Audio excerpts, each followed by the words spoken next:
Listen, I would do double knee replacements to go jump carnival. Like I would, like everything doesn't need to be a think piece. Like we can just enjoy art because it's art. Yeah.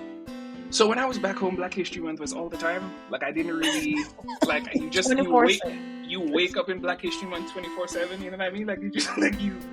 And in the absence of that and trying to navigate all of these things alone, it just like it's super it hyper complicates what is already a complicated set of emotions and experiences. And so I think And the other thing I was thinking about as you're saying that is, do Black people ever get to rest, bro?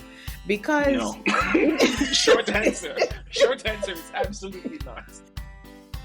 Clothes you decide to wear today is revolutionary. Like you know what I mean? It just the existence that we have to inhabit in a majority white space is in and of itself looked at as revolutionary because we're not supposed to be there.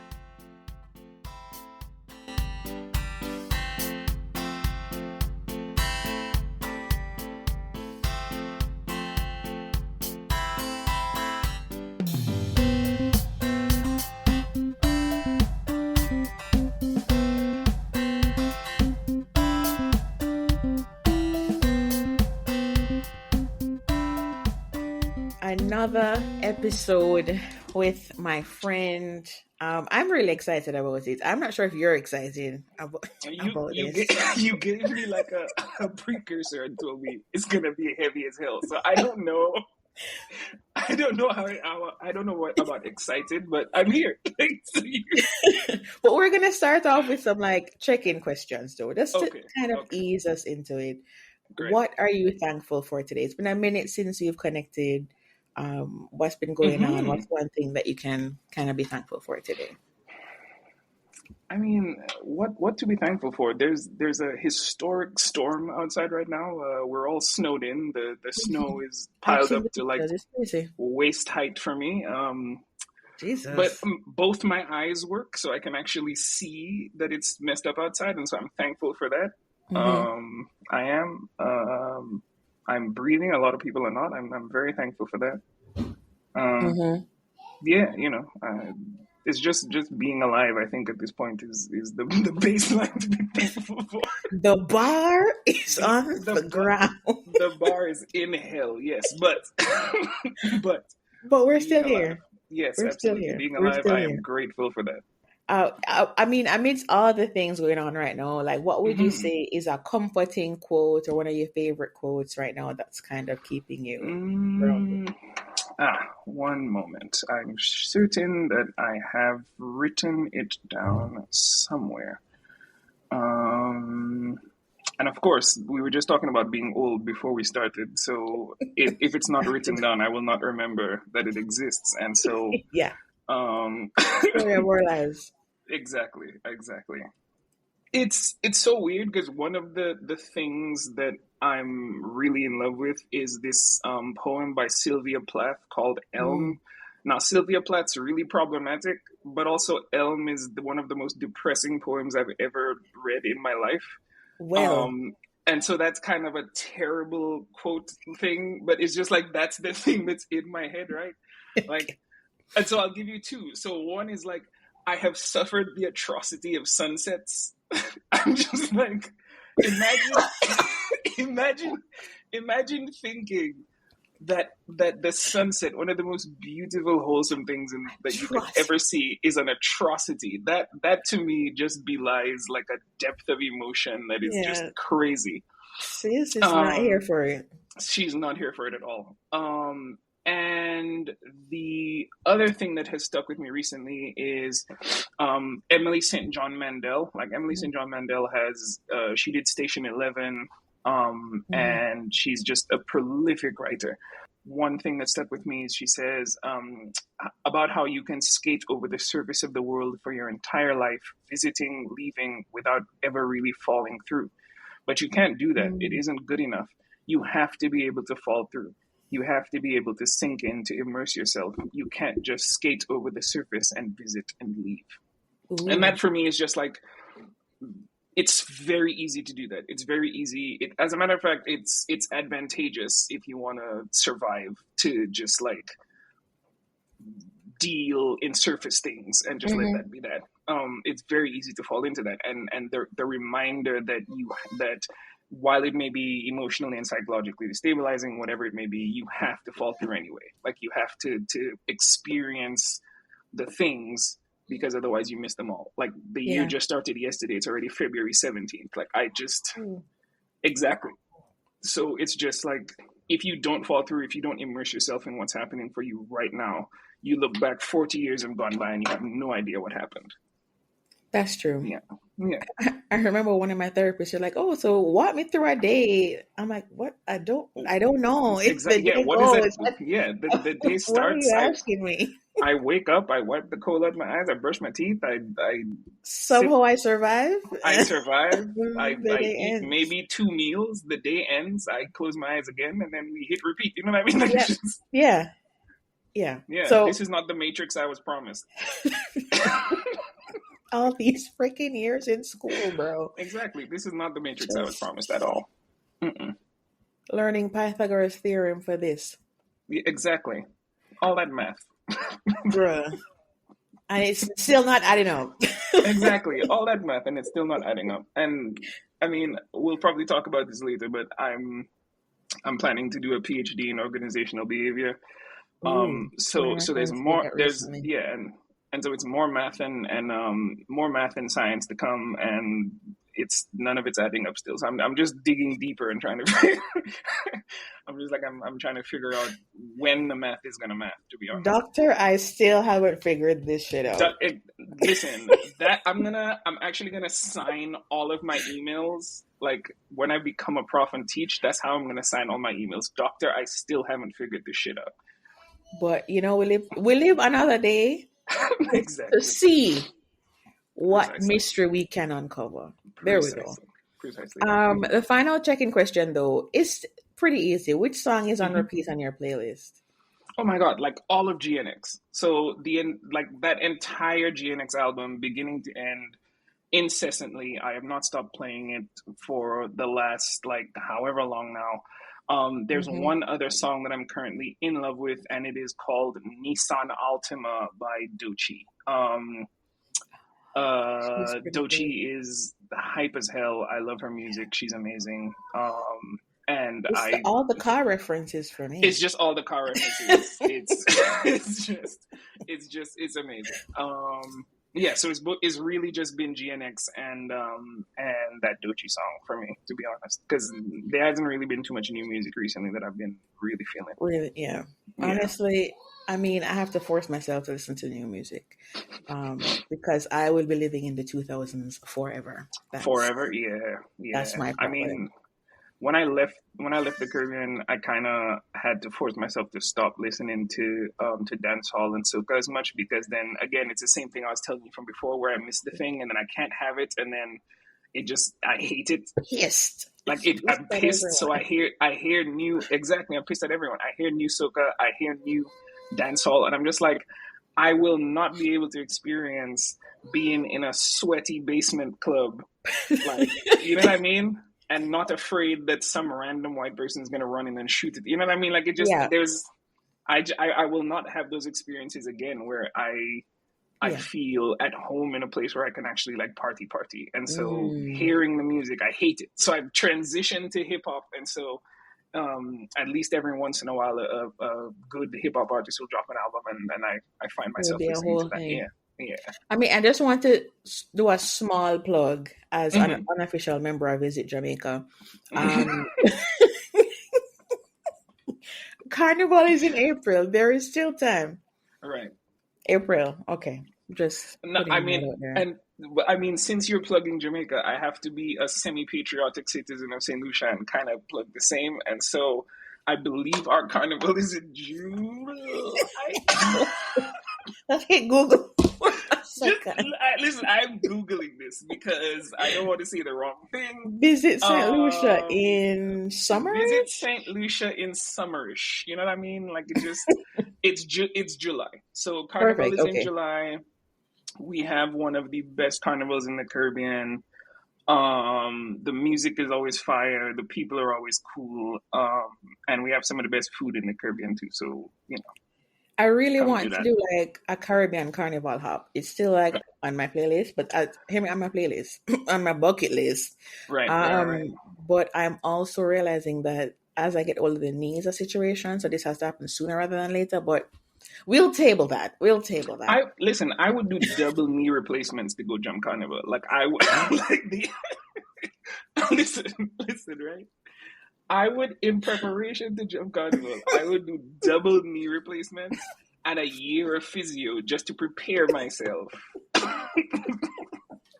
It's for just prep carnival. work. It's Exactly. all prep work. Just I prep need work. I need a Exactly. year and a half lead up at Exactly. least. Exactly. Okay.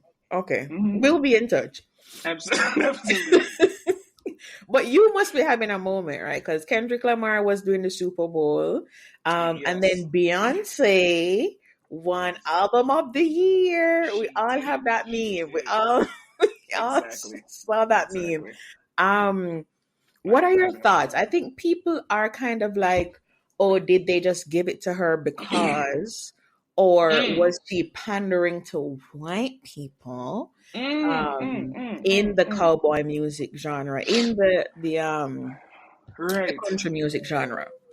So I fundamentally disagree with that take. So Mm, I think that the Grammy was given to her because it was in an accessible category for white people. I will agree to that. So it was an accessible category.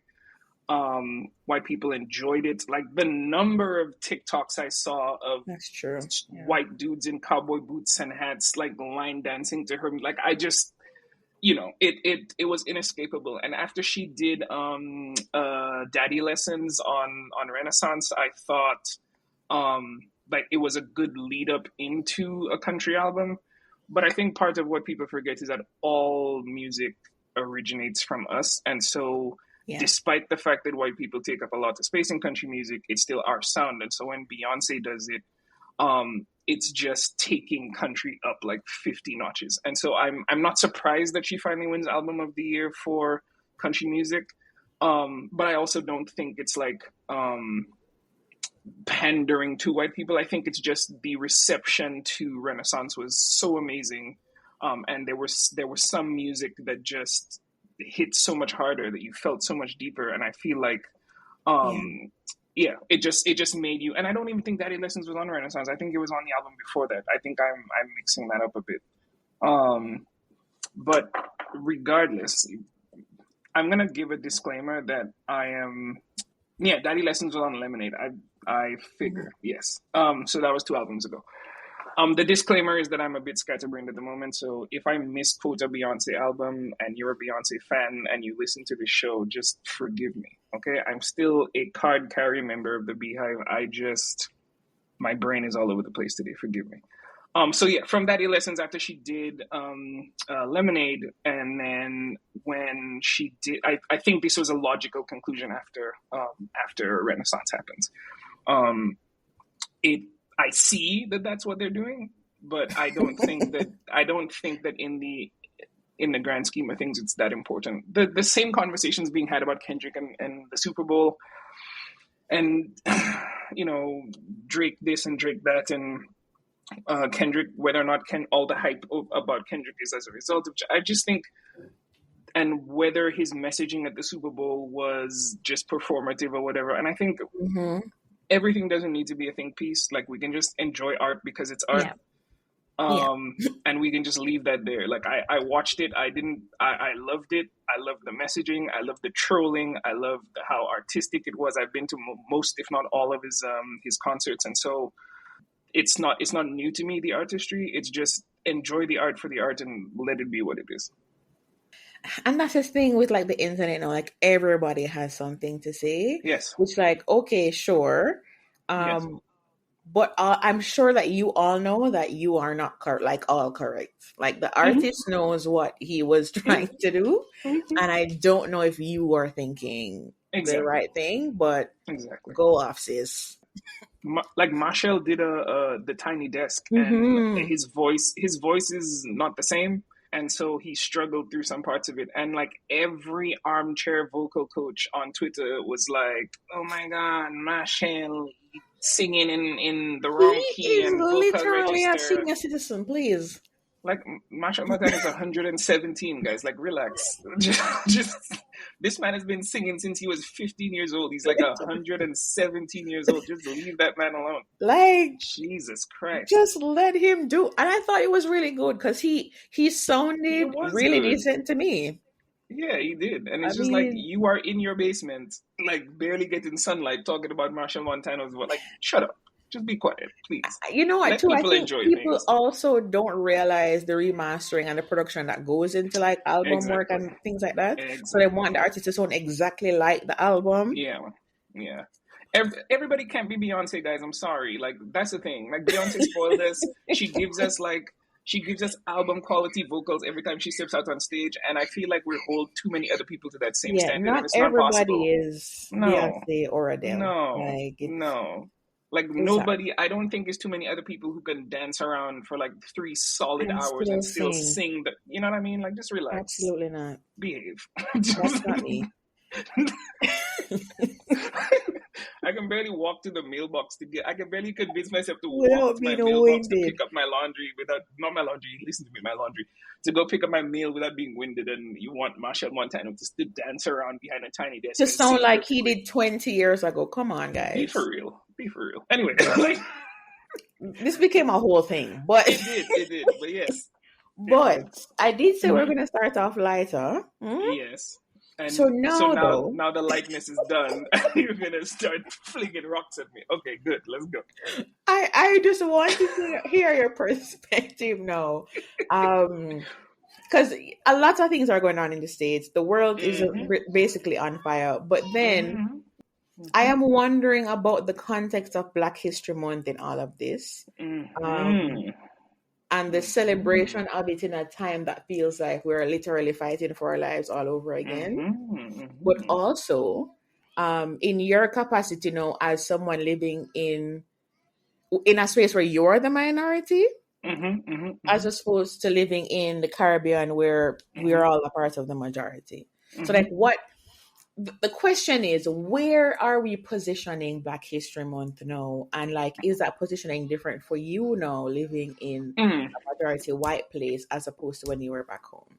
So when I was back home, Black History Month was all the time. Like, I didn't really like you 24 wake up in Black History Month 24/7. You know what I mean? Like, you just like you wake up. today, It's second tomorrow, today, yesterday. tomorrow, yesterday. Like, is one continuous Black History Month. Like, every day is exactly. And so like you walk out and it's your mother and your father, right? Like, cocoa Yeah. tea on the stove. You have some mackerel and you know what I mean, some green Yes. banana every day. Like, It's you a don't have to vibe worry. every day. Exactly. You step outside, it's banana trees. You know what I mean? It's just like Yeah. you know where you at. Living over here, I feel like that's when Black History Month becomes necessary. Is when you are trying to hang on to a Black identity um, Mm. in an oppressive state, in an oppressive environment. And so it's always important. And I feel like the more oppressive the environment, the more important it is to hold space for something like Black History Month. Yeah. And so I knew Trump was going to win this time, just like I knew he was going to win way back. Yeah. Like, I bet money with friends last time that he was going to win, and everybody was like, "No, there's no way he could lose it." Of course, You underestimate American that people. That's what you did. exactly. And so exactly, and so I was just like, I knew he was going to win, and so I think even just thinking ahead about Black History Month, about police violence and police brutality and the things that we're going to see in the next few years, about all of the rights that are being rolled back. I think in that context, holding space for it is really important. And for me personally, I try to create space, and not just in Black History Month, but generally create space where I can be who I am unashamedly. I can celebrate where I'm from and my people unashamedly. And like, whether that's recognized here or not, because a lot of it is performative, I still feel like that space is important. And so I whittle that down to saying I'm unbothered by the time or the environment, because Black History Month or Black History Time or the recognition of Black history is a revolutionary act in and of itself. So, yeah. however bad the times are, it's still a revolutionary act. As you're talking about how things might get worse, I recently finished Octavia E. Butler's Parable of the Sower. Have you read it? No, I I'm haven't read it, still but it's waiting on my on book part list. 2. It's really good. It's good. Okay. And it's I can see why like everybody on like Book Talk and Bookstagram are like saying it's literally a premonition of the times, because it's like Right. written in 2025 to 2027. Right. And it's literally like, I want to say it's apocalyptic, like it's all people for themselves kind of thing. And everything costs like $1 million, and everybody is fighting like so it's this whole like we're only here for ourselves, and all Yeah. communities that have been formed have been infiltrated and like burnt. Yeah. But it talks also about people who are carers, who kind of like can feel when other people are in pain. So let's say you're hurt, I feel the pain. If somebody is dying beside me, I can feel like their energy leaving their body, that kind of thing. And it was kind of like taboo to say that you were that kind of person, because people would like make fun of you or want to kill you because you are like not as valuable.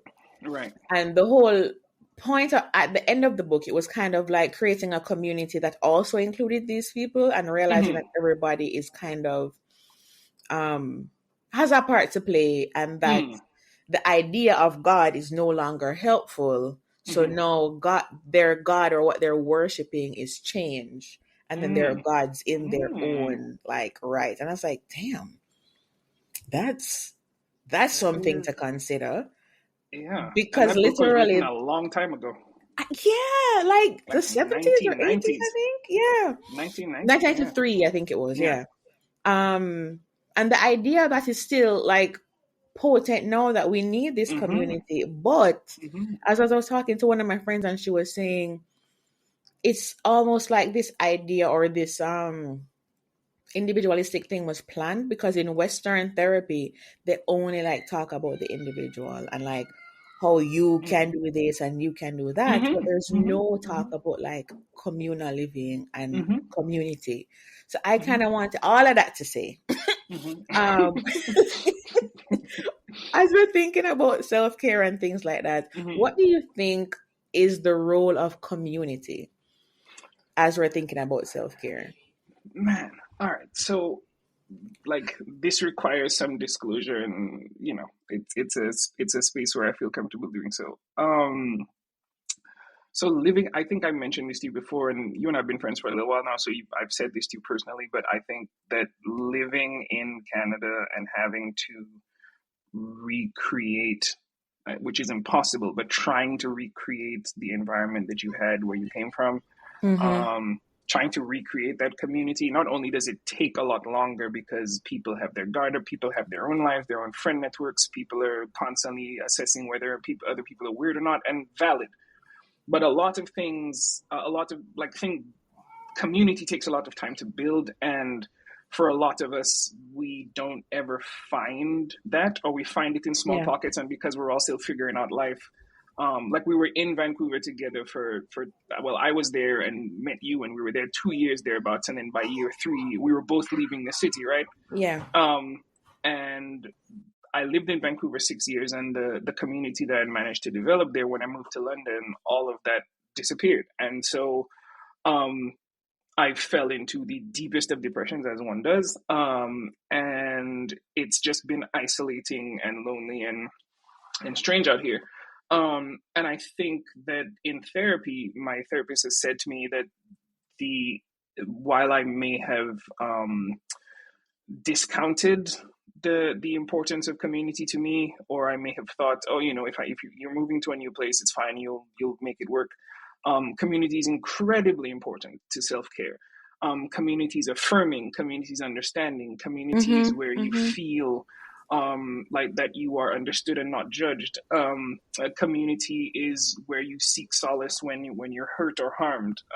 I mean, and in the absence of that and trying to navigate all of these things alone, it just like it hyper complicates what is already a complicated set Yeah. of emotions and experiences. And so I think not only is community essential, but the absence of communities is felt, I think, way more acutely, especially for us being in the minority and like being in the spaces that we occupy.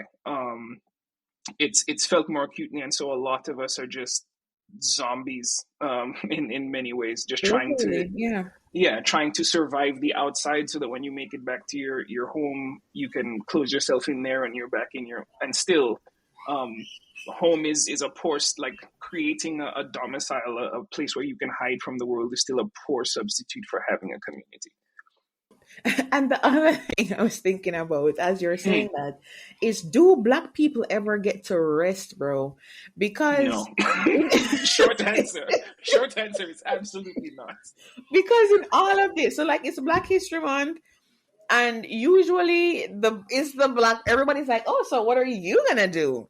Yeah. You're the one who's like planning the thing, hosting the Yeah. event, leading the talk, Yeah. okay?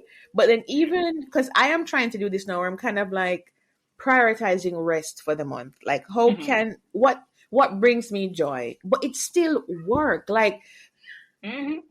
and it's like Mm-hmm. everything is like, oh, rest is political. But can I just sleep? Like, can Yeah. I just have an Yeah. easy life Yeah. without it being like everything is making a statement or is a marker Mm-hmm. of resistance?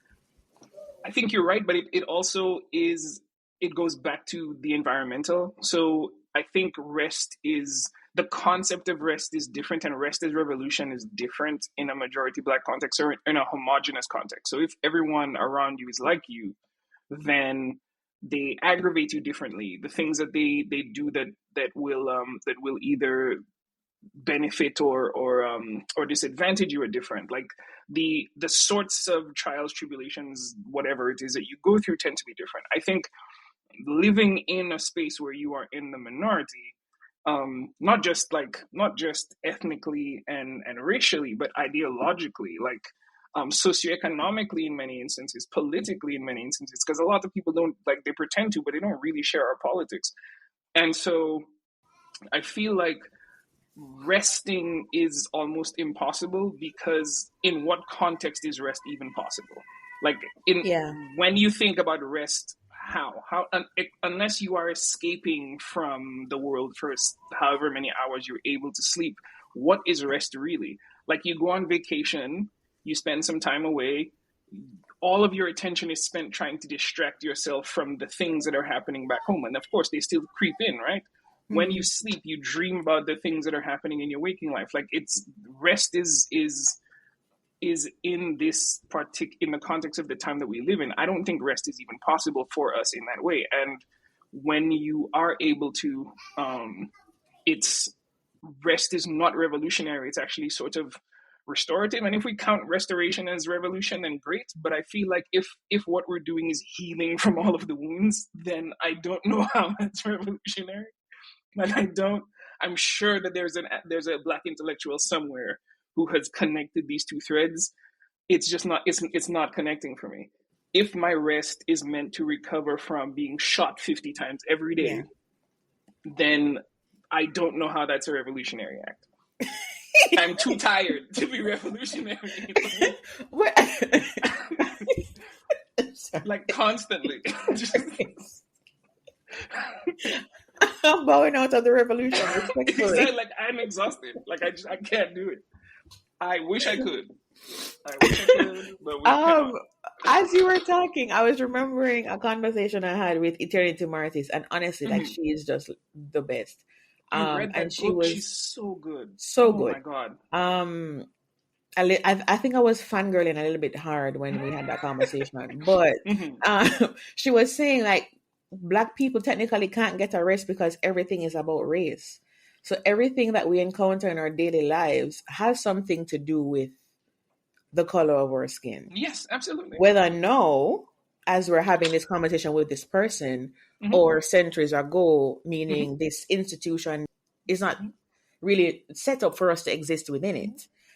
So that's what she was saying at the time, that it's you say a lot of things, or you preserve self as much as possible, but everything becomes revolutionary, or becomes, as you were saying, an act of resistance, because everything is about the color of your skin. So everything becomes political. Yeah. I don't want to say they and personify the thing, but I don't think systemically we're ever allowed to forget it.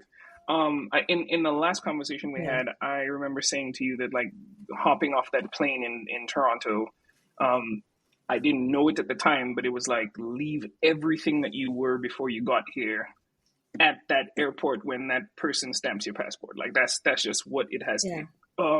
And we don't choose that, we don't want that, but that is what this society expects of us, right?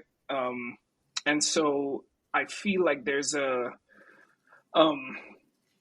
sort of a break in spirit, a break in self, that requires that everything be about race, when previously it's not that everything wasn't about race where you came from, because we are affected so much by the global environment back in our home countries. But here, the effect is not like, it's not macro.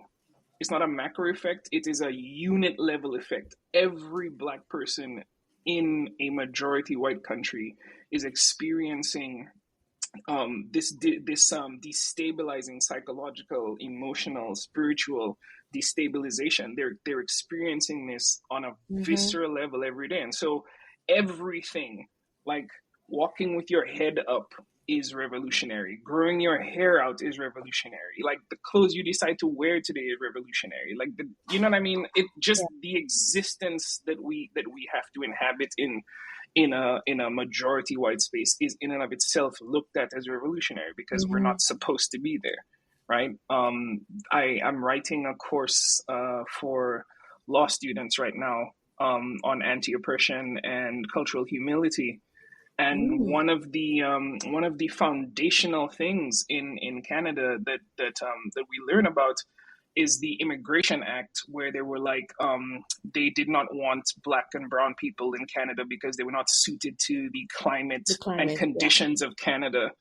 And I'm just like, the restrictive covenants where land and housing could not be sold to Black people or to brown people or to Jews or to, you know what I mean? And so it's like, everything has been set up to ensure that we don't thrive here. And so the act of thriving is revolution, right? Like, every day you don't tie a rope in a tree is revolution. You know what I mean? And that's exhausting, but that's what it is. It's so exhausting. It is exhausting. Jesus. I remember when we had just gotten to Manitoba, and I was doing this course in school, and we were looking at how Indigenous people were displaced throughout Canada, and how the fact that literally 1960 something was the first time they were allowed to vote. It was after that people who had fought in World War One were allowed to get any veterans' rights. People who were Indigenous, who literally had no home to go back to, because you're fighting the white man war, so you don't have anywhere to come back to, and then your country does not see you as a real person. That's wild. In Manitoba too, because I think they also have one of the largest urban Indigenous populations. So they set up housing for Indigenous people. It's literally like the United States. The environmental racism, it's so steep. And I think the older I get, I feel like I'm leaning more into this conspiracy theorist thing. But it's is it a conspiracy theory?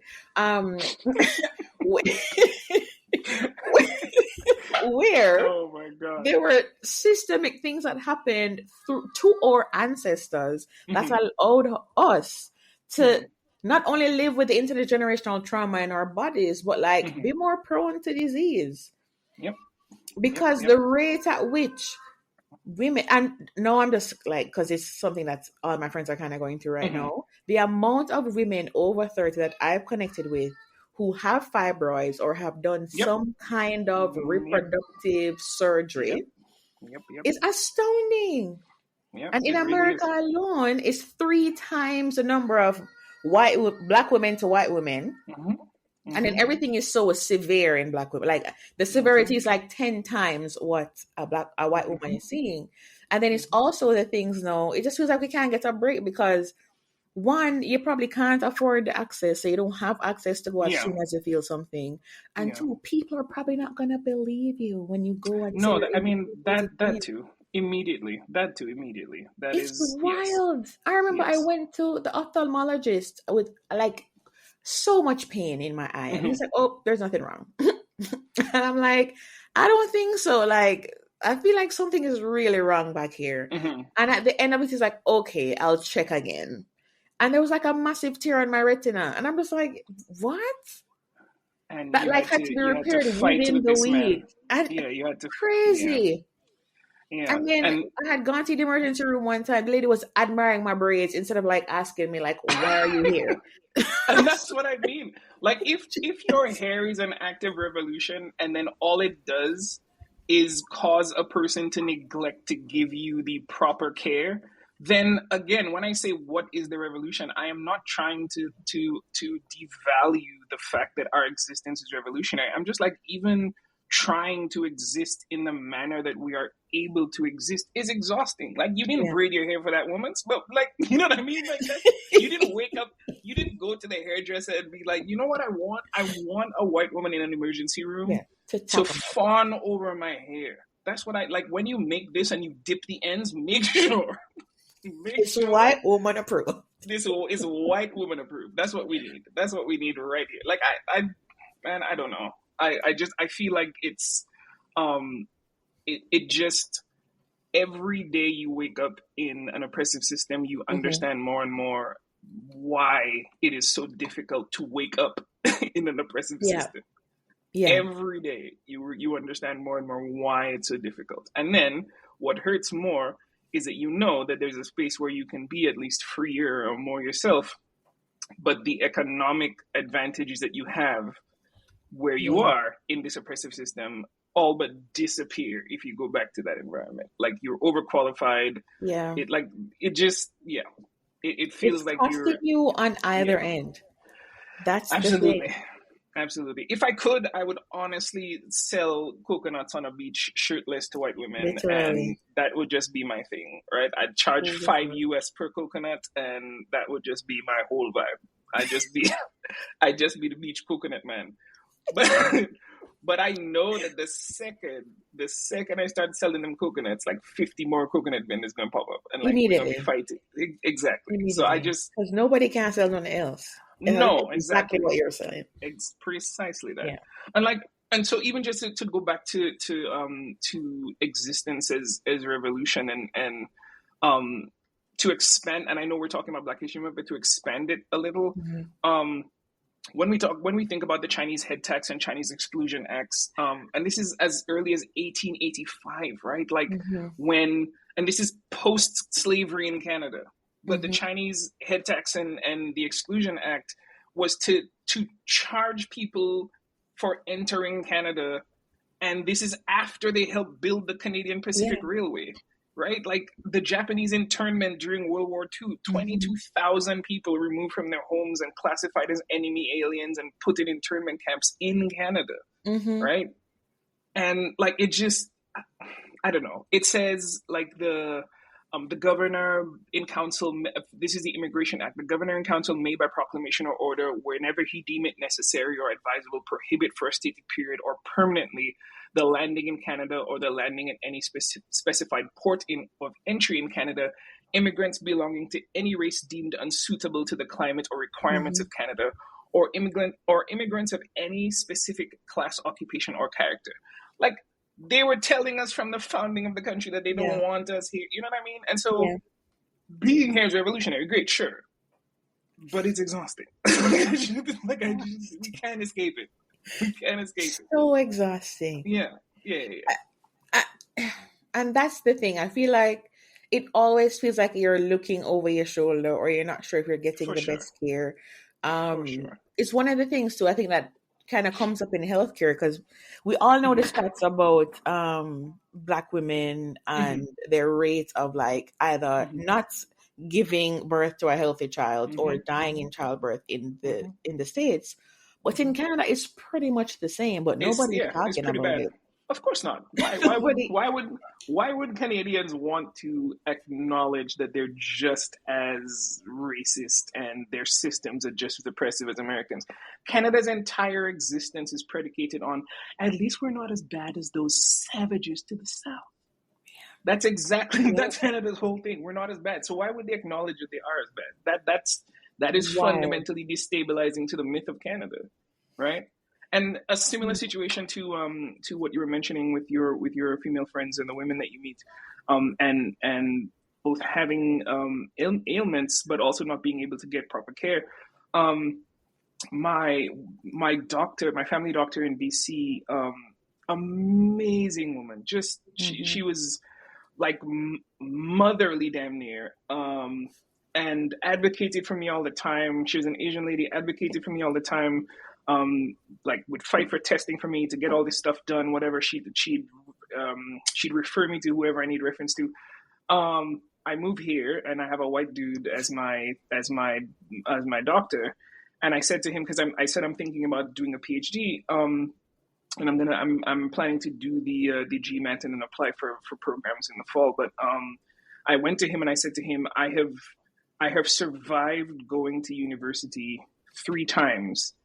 And I don't want to just survive doing a PhD. Like I am capable of doing so much, but because my brain works in a very strange and interesting way, I can't sit still for longer than half an hour at a time.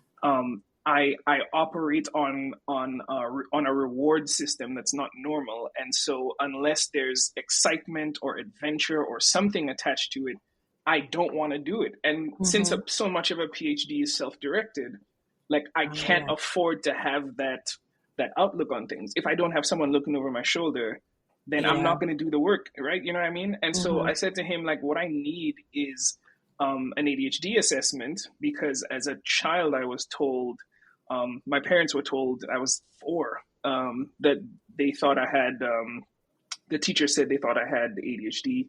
And a bit of antisocial personality disorder, and that they wanted me to get tested. My parents left and moved back to the Caribbean not too long after that, and so it wasn't possible. But if as an adult I'm saying, hey, I've lived with this my whole life, you know what this man says to me? You were able to function this whole time. You made it through 3 degrees. You don't have ADHD, and he would not hear anything else of it. So I totally by accident, I was trying to get accommodations to work from home. And I went to the occupational therapist at my employer. And in the course of our conversation, she says to me, have you ever had an ADHD assessment?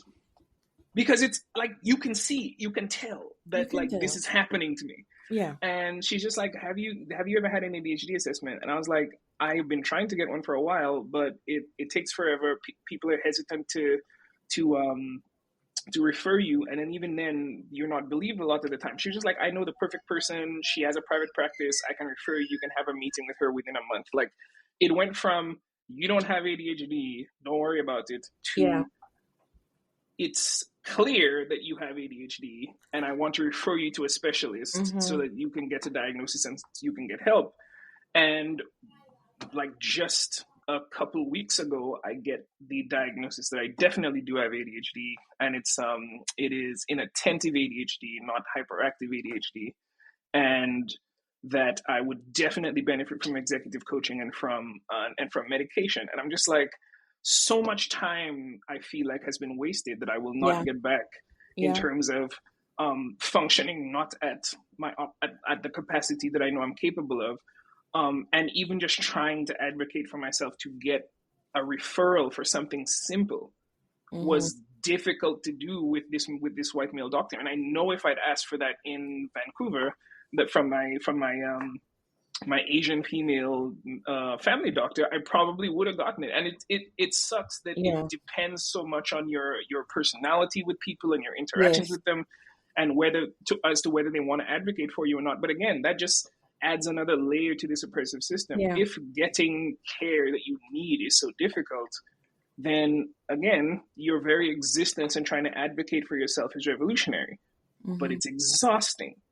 Yeah. So like it just Honestly, revolution is exhausting, but I didn't think it was like this. I thought revolution was exhausting in the Fred Hampton, like Huey P. Newton, Langston Hughes kind of way, but no, yeah. it's exhausting in like I don't want to move today kind of way. You know what I mean? Like I can't Yes. I can't do it. And similar to your story, I have like maybe the opposite story. So like my Mm-hmm. therapist, no, she was living in Vancouver. I think she recently moved to Ontario. Everybody's moving from Mm-hmm. Vancouver. And she's Jamaican. Mm-hmm. And when I spoke to her maybe 2 years ago, she's like, "Have you ever done an ADHD assessment?" Mm-hmm. I was like, "No, I think I'm okay." She's like, "You should probably ask your doctor for a referral."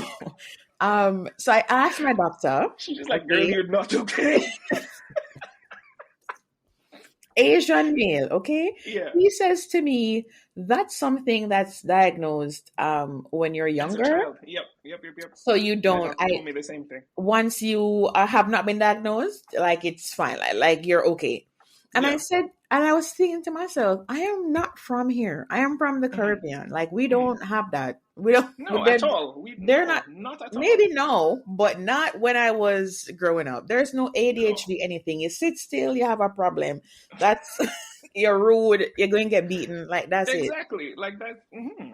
And the same thing you were saying, like you need somebody like over your shoulder for you to do Mm-hmm. something. That is Mm-hmm. exactly how I feel. I think that is how I Mm-hmm. completed all my degrees because it felt Yep. like my parents are somehow going to know that I'm not Mm-hmm. great, so I have to Mm-hmm. be great. Mm-hmm. Mm-hmm. Um, and it's taken me almost 2 years to get an assessment. He eventually said, because my therapist kept going back to him to be like, yeah, Mm-hmm. man, she's gonna need an assessment. So Mm-hmm. he finally gave me like a self-assessment. Mm-hmm. Everything was like in the red. He's like, oh. He's like, oh, do you want to get started on medication? I was like, no, I want a formal assessment. Why would I want to start taking medication and I haven't gotten a formal assessment? That's Wow. crazy to me. So I he's just yeah. finally given me a referral Mm-hmm. this year.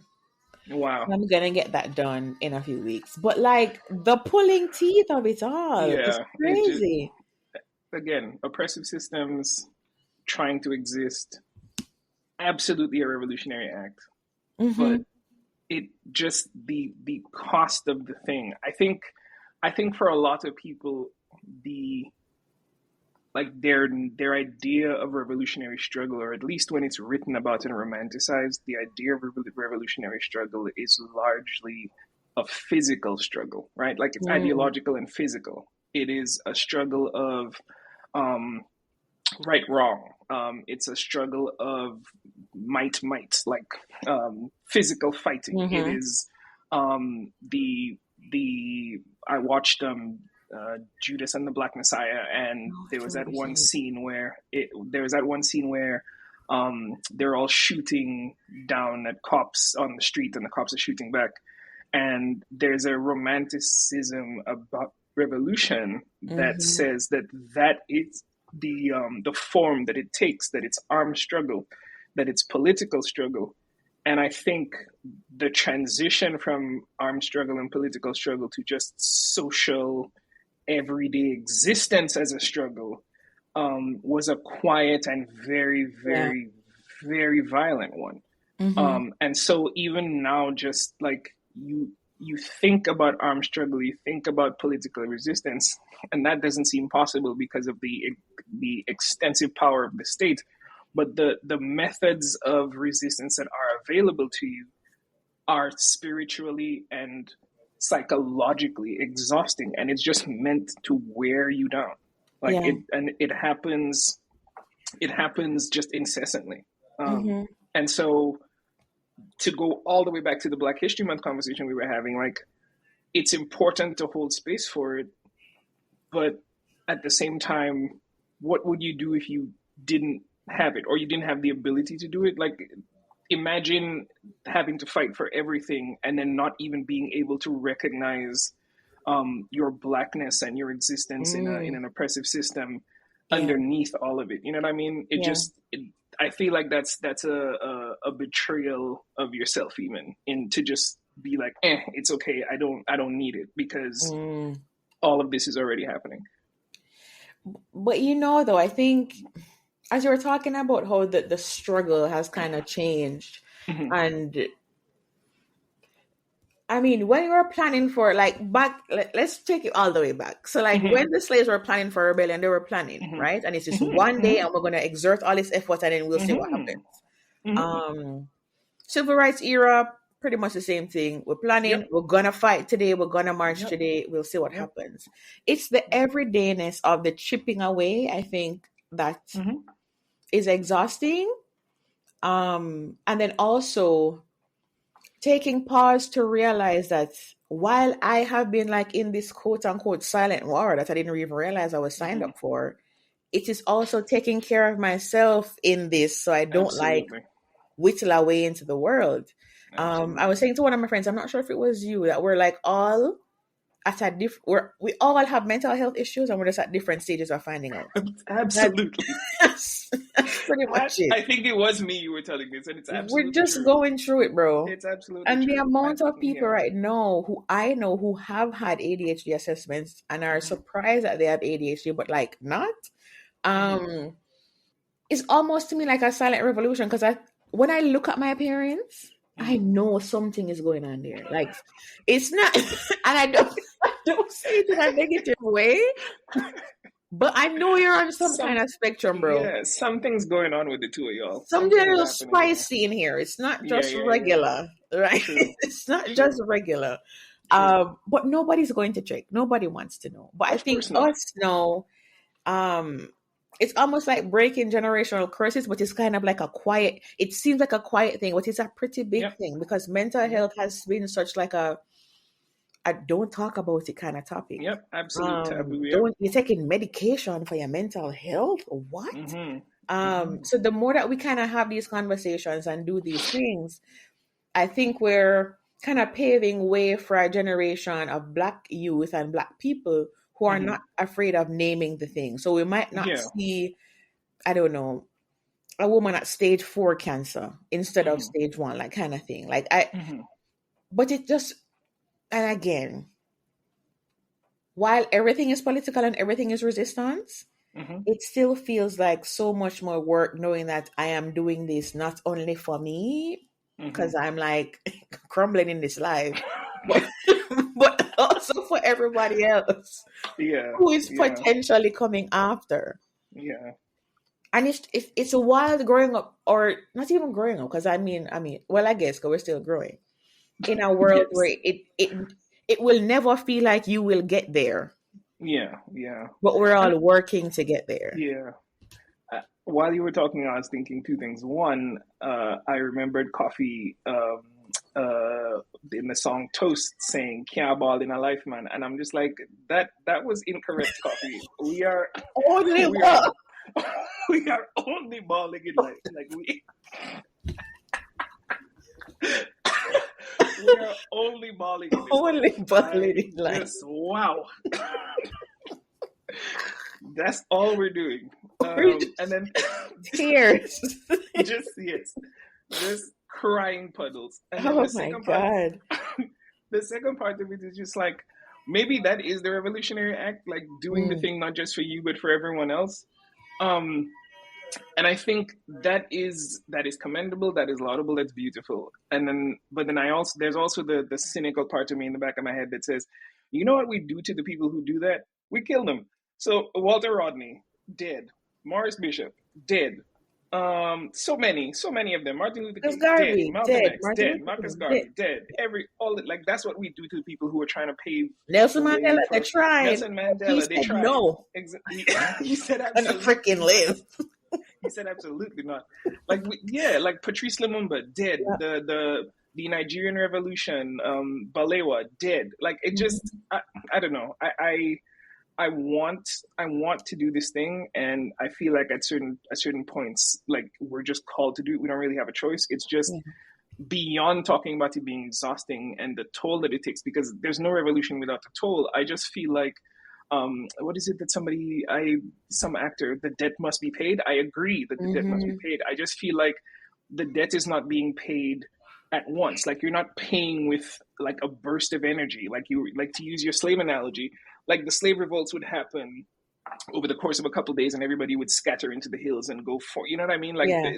there would be an end point to the Yeah. struggle, the initial struggle, and there's a break, and then you get to, there's no breaks in this. No. And that's the wearing down and the becoming exhausted, where like after you've gone to the fifth doctor and they say nothing's wrong with you, don't worry about it, like there's a point of breakdown where you just don't have the energy to continue. And community, which is what we were talking about before, becomes important. But in the absence of it, and in an oppressive system, what you have is just like chipping away at everything that you are until your shell of yourself, you give up it. And I guess that's when the revolution's lost for us. I keep going back to because I'm thinking through while we're talking, what constitutes a revolutionary act when everything is revolutionary. And I'm struggling with that, to be honest. That's a thread I'm going to be pulling on for a little while. I'm struggling with it.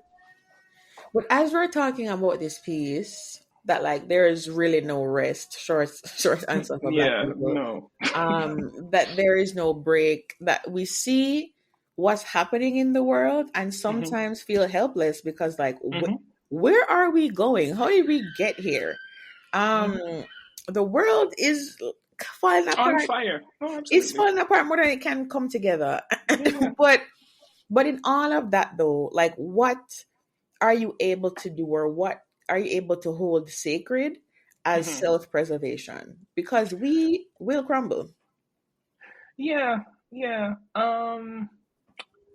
So, when I knew that like everything was, so many things were out of my control that I just had to like accept the cosmic accident theory. Like we just all got here and that's just what it is. Yeah. Like I saw a news report at one point that there were spiders falling from the sky in Australia. Absolutely not. Yes. So apparently baby spiders release a strand of silk. It's called a gossamer. The silk forms a mini parachute or a balloon, and the wind carries the spiders to new places where they fall from the skies. And so I thought, in a world where this is possible, right? I feel like everything is hell and we're just existing in it. You know what I mean? Like I don't feel like spiders should be able to fall from the sky, but they do. It happens, right? And so I just feel like my existence and the existence of humans on this planet is just like chaos in a teacup, and we're just taking little sips of chaos in a teacup. That's it. And so to the broader question of like holding space, can you ask me that second part of the question again? Yeah, what are you doing to kind of preserve yourself? Right. To kind of hold space for yourself. Right. So ADHD brain does not allow me to sit still for very long. I must always be doing something. There must always be some reward. And so what I have done is to become very, very good at things that I'm probably going to forget about in 2 weeks' time. So I have gotten the cycle for me, and everyone who has ADHD will recognize the cycle. You get super passionate about the thing. You learn everything possible about the thing. You buy all of the implements for the thing. You like everything. You watch every YouTube video, like all of it. Now is the time. You buy the book, exactly, like right this second. You buy the books, you do all the stuff. You get so good at it, you know it back and forth, you lose interest. Like that is what I'm doing to sort of hold space and preserve myself, is just to throw myself wholeheartedly into the things that bring me joy, even if only temporarily. So when I met you and Brent, it was cycling at the time, right? Buying and building and making all these bikes and cycling 100+ kilometers. You know what I mean? Like it just that was no rest, just no rest, just cycling. And Brent was the perfect partner to do that because neither of us knew what stop meant. Like it was just all go.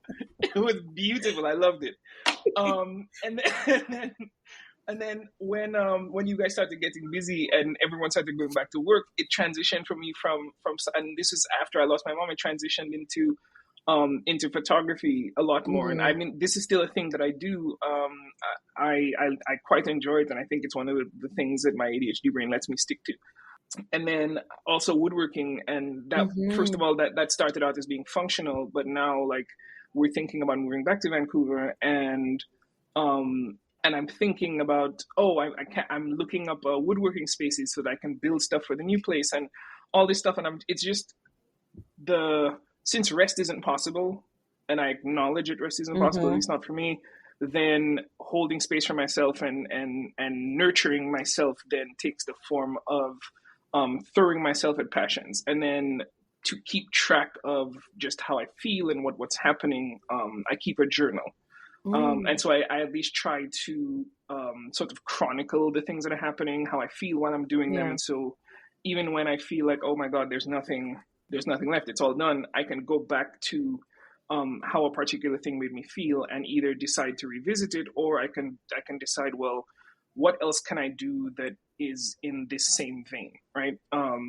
So if rest isn't possible, then what I do is just perpetual motion, but in a way where I do things that I enjoy, because I can see the fruit of my labor in building a bicycle. I can see the fruit of my labor in the furniture that I've already built that's downstairs. And for photography, I post my pictures, I share them, and so I can see that as well. That's sort of what I do. What about you? That's not really a question that I've ever really asked you. I think so. I'm trying to reclaim my time. That's what I'm trying to do as much as possible. I'm not feeling guilty about the things that I like to do. So like if today I don't want to do the laundry, then I just don't. This girl was talking about executive decision making, and she's like, remember that you're also in charge of your life. Like, yes, when you were a child, you couldn't say certain things and do certain things, but you now have like free will and choice. So I think I'm leaning a little bit more into like how I want to spend my day kind of thing. But on a broader level, honestly, I think I have been trying to throw myself a little bit in community, because I've seen how I used to deal with problems in a very different way. So I would distance myself all the time. And when things were okay, I'd like be like, hey guys, I'm back. Hi. And I realized that it really didn't really help my friendship, so I thought they were going to help them. So I'm kind of focusing on that, because for a long time I kept telling I kept getting like hyper fixated on like how people see me in their lives kind of thing, outside of just like, I am a friend to you, and if I miss you, I can just say it. So I'm kind of working on flexing that muscle. Outside of that, I am walking quite a bit. I love the break of a walk. Reading, for sure, reading. And I'm trying to find a hobby that I will not be bad at, because I've tried like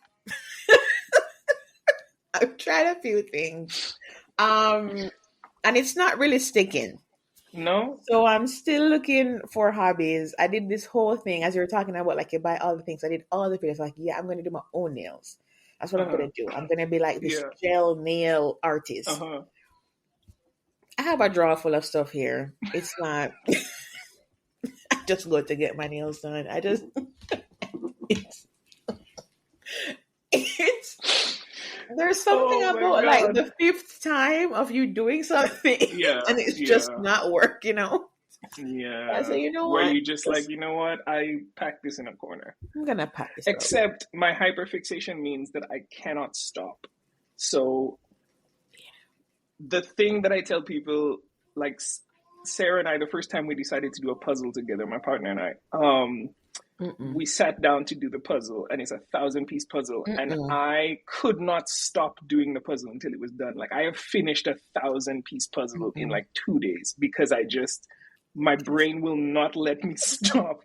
No, if I'm not immediately good at it, I'm done. That's my issue. No, my hyperfixation will not let me quit. So I'm just like, and it's the same with building bikes. Like I had to watch every video and become really good at it, because my brain wouldn't let me be bad at it.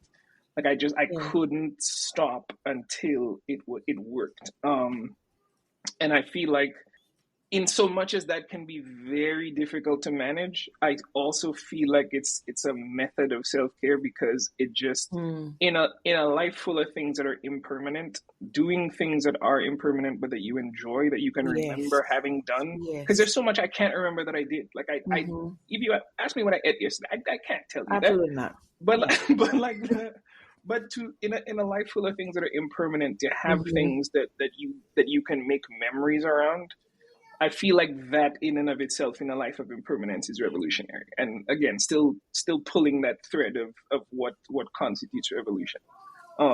Yeah, I feel that way about it. Time. And then, there's no Black History Month that can happen without someone quoting Audre Lorde. True. And just her perspectives on self-care and the fact that it's not self-indulgent. Again, it's self-preservation, it's political warfare. And it kind of brings to mind how colonizers thought or made everyone else believe that how Indigenous people or how First Nations people were living was somehow barbaric. But then now we're realizing that these ways are actually healing ways.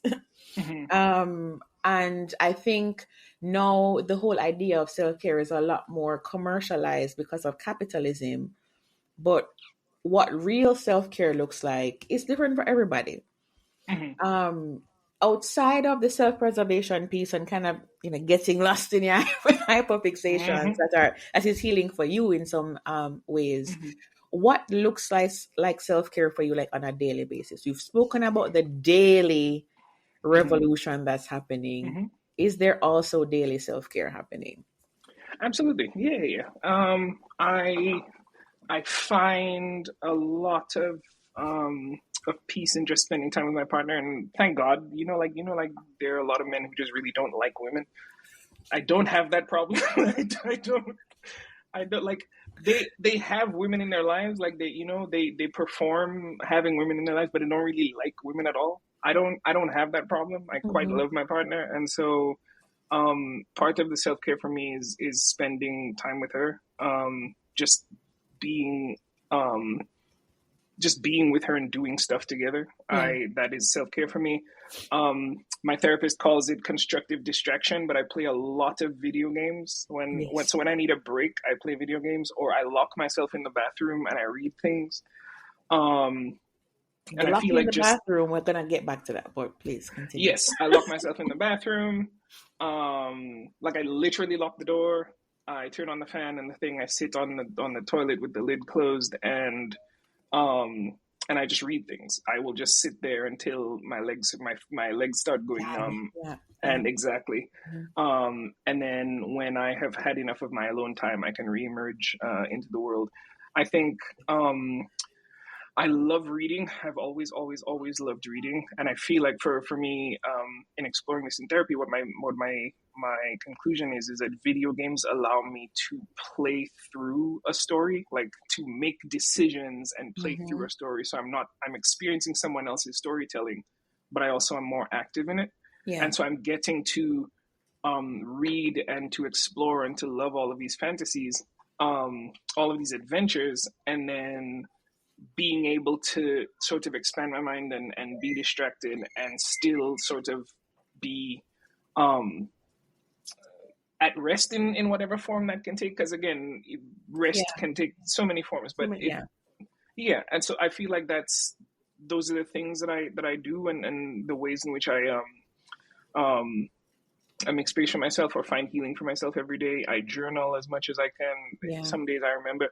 And again, since this is also a podcast where I feel like a few people who are on the fence about whether they have ADHD or not are gonna figure some stuff out today. But I keep buying a new notebook and a fancier pen, because it's this notebook and this pen that are gonna make sure that I do it exactly. Yeah. This pen is what's going to make sure, this fountain pen is the thing that's going to make sure that I journal every day. Ask me where that fountain pen is. I can't tell you. But I found mine literally after 3 weeks. I have been looking for mine for a while now. I have no clue where it is. I thought I'd left it at work. I did not. I thought I left it in a backpack somewhere. I have no idea where the It's thing going is. to show up in a random place. In a totally random Mm-hmm. place that I exactly. But yeah, I journal, I play video games, I do the hobby things, I spend time with Sarah, and those things to me just are restorative in a way Yeah. where I get to sort of just unravel and be without expectation, without needing to please or fulfill and please anyone or fulfill anything. It's just existing. It allows me to just do that. I love that. Love Yeah. that. You have to have the pause. Yeah, absolutely. As we're winding down, what keeps you awake at night? So I like nice things. I like having a nice life, and with the cost of living skyrocketing every day, the average mortgage right now is like a solid $7,500.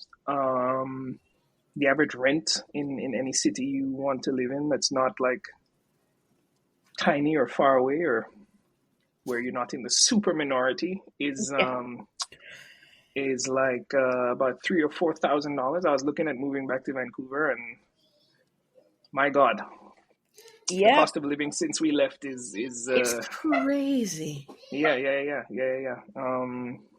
Nuts. And so the thing that keeps me up at night is how do I make ever more money in order for me to continue doing the things that I want to do. Because these hobbies are not cheap; they're expensive. They cost money. I need to be able to fund them. Traveling and taking pictures and doing all the things I enjoy doing. These things are expensive.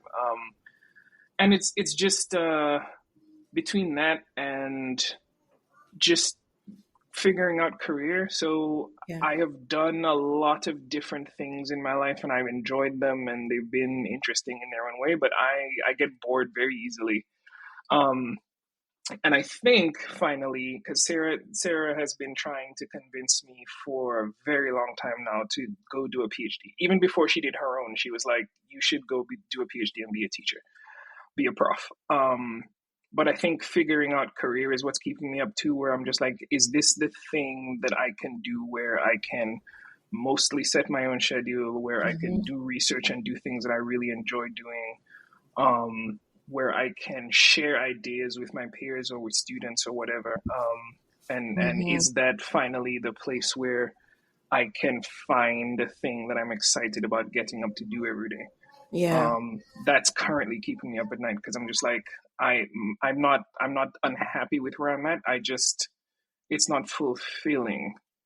And I feel like I think I said this on the last pod. I do not dream of labor, but if I will labor, then it should at least be a thing that I enjoy. Yeah. And so I think those are the two things. Just how can I make like $1 million in a month, 20 in a month, exactly. If anyone who's listening, if you know how to do that, and it's not legally. A scam, legally and not a scam. Let me know. Hit me up. I want to hear it. And then just finding a thing that I actually want to wake up and do every day, because I watch my partner do it, and she's having a blast doing it. She's the research is she's having a blast. The conferences, all the stuff that she does. It's a lot of fun, and I wanted to be an academic a long time ago, but then I came to Canada and plans change and all of that. But I want to go back to that. That's I think so many of us are now in this space where we're thinking about shifting careers, because at some point, either out of necessity or expectation, we kind of just moved into the next thing and did it because, I mean, we're supposed to do it. Yeah. And now that we're taking a pause to be like, oh, but I could be doing something else. I don't have to do this. So many of us are now at this crossroads of, should I go back to school? And a lot of my friends are going back to school, which is true. I mean, I don't know if that's my cross to bear at this time, but but I do feel you on this kind of like constant thought of, is this going to be the thing that I can stick with for at least a little bit, where my mind is expanded? Because I feel like in our roles where we met each other, there was not a lot of space for your brain to like be working constantly Absolutely every not. day. There was not a No. lot of space for new ideas or fresh perspectives.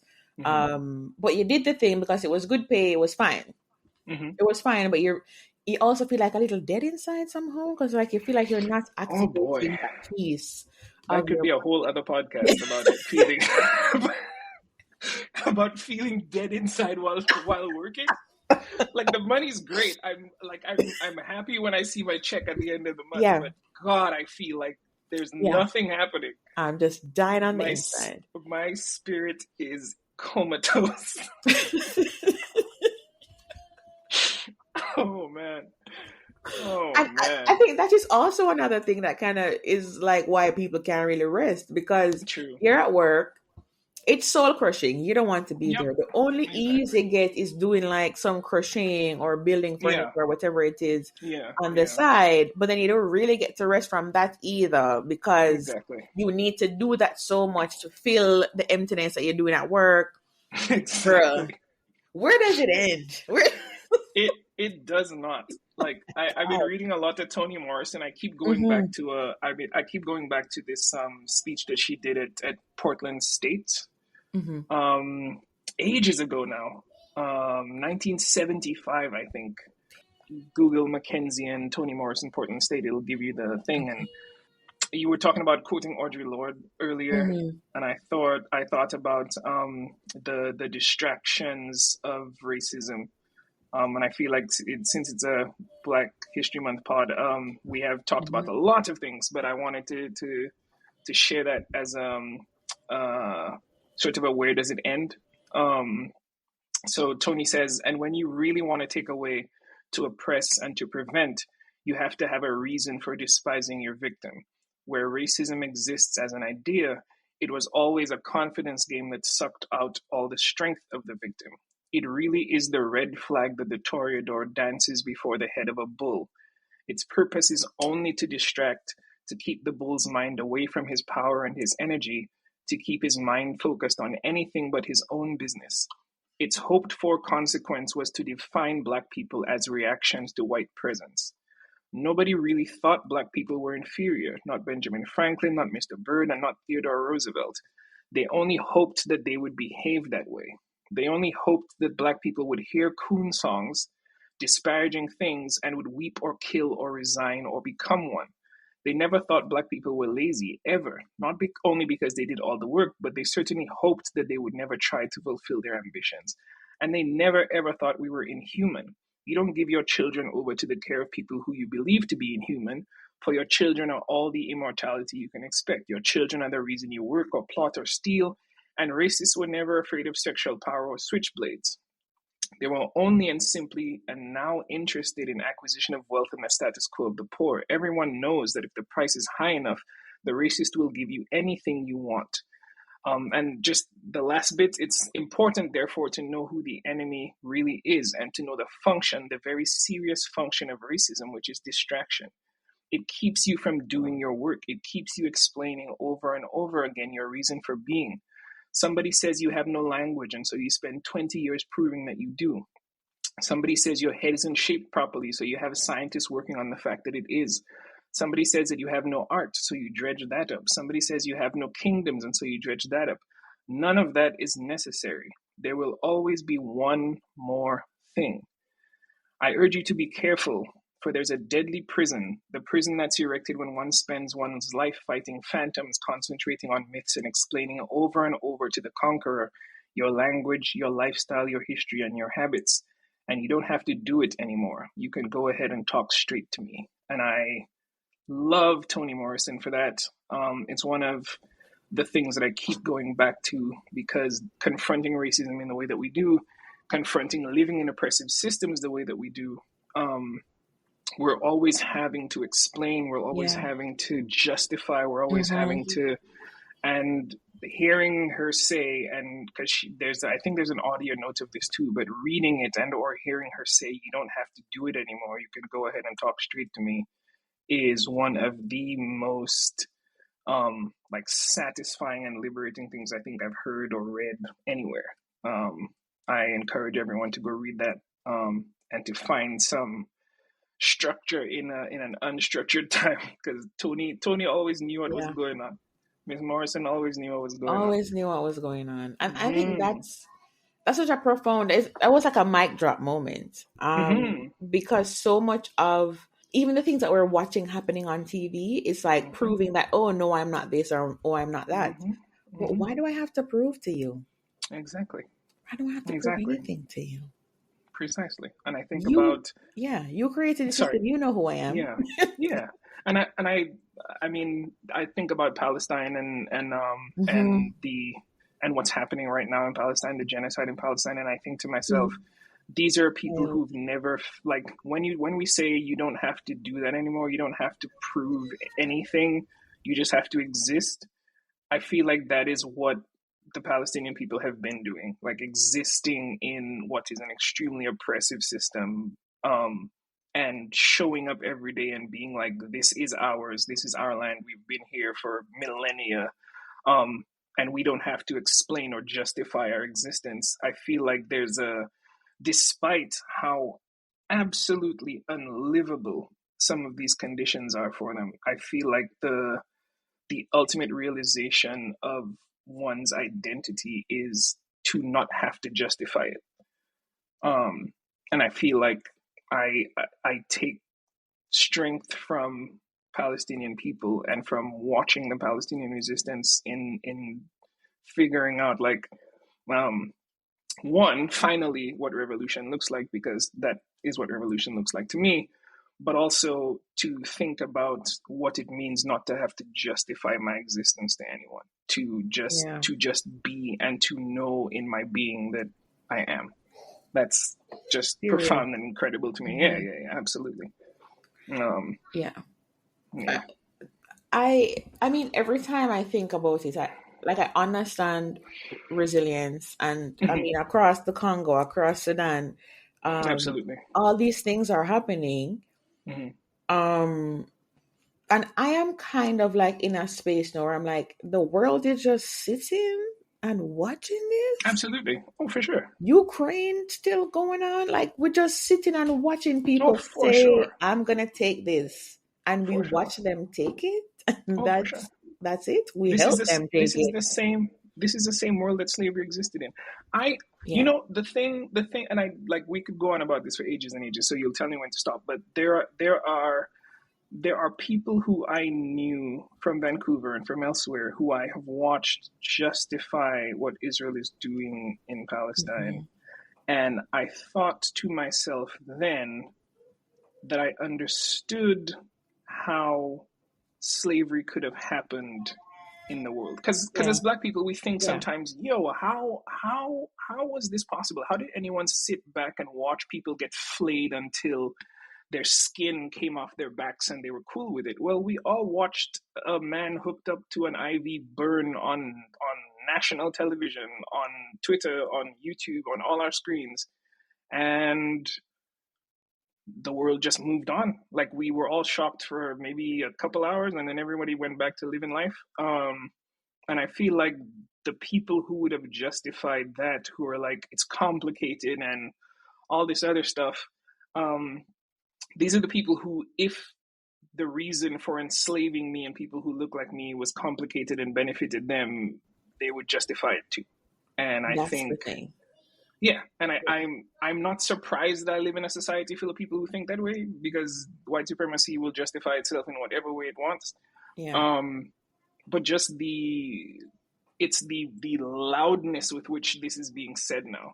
Yeah. And, like, I expect it from the MAGA people and the Donald Trump supporters and the extra super right wing people. It's just the people who've been walking around two faced this whole time, pretending like they're not a thing that they Mm-hmm. absolutely are. Mm-hmm. Um, that is part of the destabilization, where it's just like, oh no, you really are this thing. You Yeah. have just gotten by all this time pretending that you weren't, because the issue you really care about wasn't brought to light until now.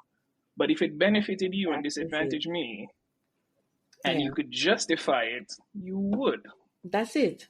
And I think that's the only reason people are realizing, oh, I probably shouldn't have voted for Donald Trump.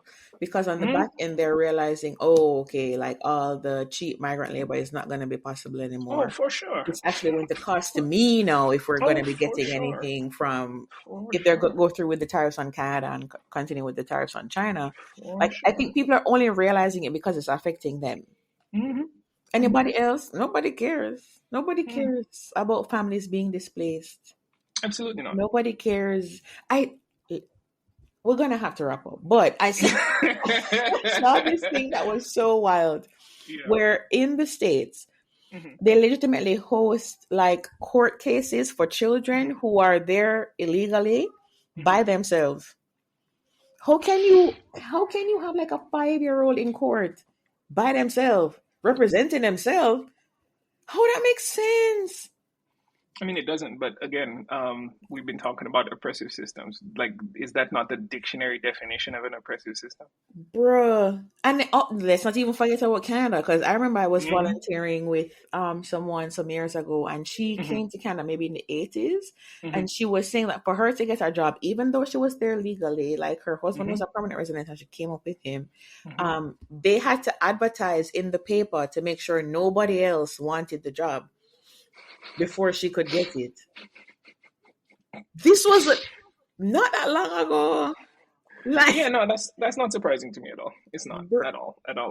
Canada is one of the most xenophobic places I've ever been in my entire life. I feel like Canada wants. It's the pretense. It's the great pretense. It's the pretense. Like, Canada is one of the most xenophobic places I've ever lived in my entire life. Like, there's the we welcome everybody, but in fine print, it's like but especially if you're white and from these specific countries. Yeah. And you speak this specific language, and you look this specific way, because we don't want the Romani or Gypsy people, and we don't want, you know what I mean? You have to speak us. It depends on the type of white too. Like the type of white, exactly. You can't be trashy white. You have to be a aristocratic white. You know what I mean? You have to be waspy.